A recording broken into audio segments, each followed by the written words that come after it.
अगर इसी तरह की कंडीशन छोटे बच्चों में या जवान लोगों में होती है तो इसको हम एक नेचुरल प्रोसेस नहीं कहेंगे, इसको हम एक बीमारी कहेंगे। और ये बीमारी होती है हमारे मसल से रिलेटेड, जिसको हम मस्कुलर एट्रोफी या मस्कुलर डिस्ट्रॉफी कहते हैं।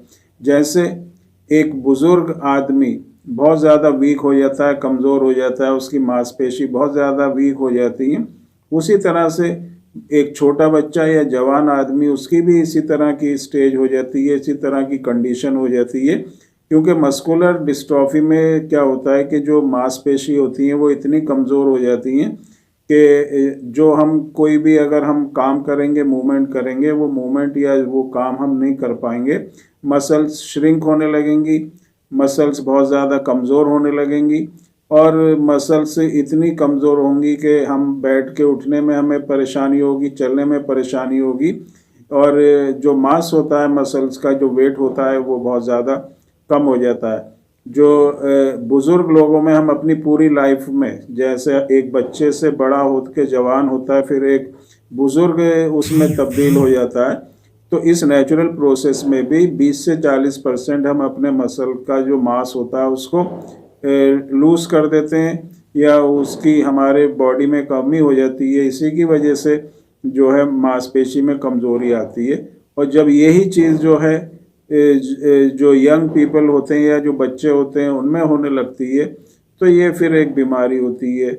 और इस बीमारी में जैसे मैंने बताया, इसी को मस्कुलर डिस्ट्रॉफी कहते हैं। मांसपेशी का बहुत ज़्यादा कमज़ोर हो जाना, मांसपेशी का सिकुड़ जाना और मांसपेशी का श्रिंक हो जाना, यही जो कंडीशन होती है मस्कुलर डिस्ट्रॉफी में होती है। अब जो मस्कुलर डिस्ट्रॉफी क्योंकि एक डिसऑर्डर है, एक बीमारी है, तो इसका भी कॉज होता है। इसका जो कॉज होता है वो जीन, क्योंकि इसको जेनेटिक प्रॉब्लम माना जाता है। इसको माना जाता है कि हमारे जो जीन में जो डिस्ट्रोफिन जीन होती है और जो प्रोटीन बनाती है, जिसको हम डिस्ट्रोफिन प्रोटीन कहते हैं, उसमें किसी तरह का अगर कोई चेंज होता है तो उसी से बीमारी होती है। जो बुज़ुर्ग लोगों में एक कमज़ोरी होती है वही जवान में या एक बच्चे में हो जाती है और इस तरह की कंडीशन उसमें हो जाती है। मांसपेशी इतनी कमज़ोर होती हैं कि वो बच्चा जो है, जो एक नॉर्मल बच्चा भाग सकता है, खेल सकता है, कूद सकता है और अपनी जो एक्टिविटी होती है उसको कर सकता है, लेकिन जिसको मस्कुलर डिस्ट्रॉफी होती है वो इस तरह का कोई भी काम नहीं कर सकता।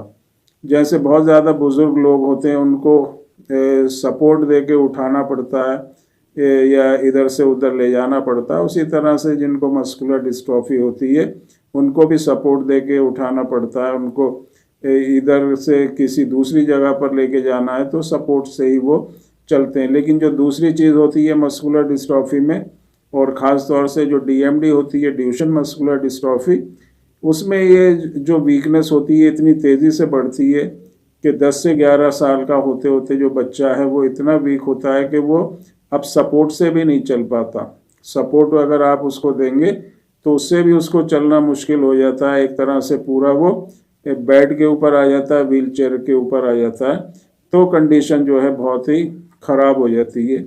तो इस चीज़ को हमें ध्यान में रखना है कि हम अपनी कंडीशन इस फॉर्म में ना लेके आएँ जिनको मस्कुलर डिस्ट्रॉफी है।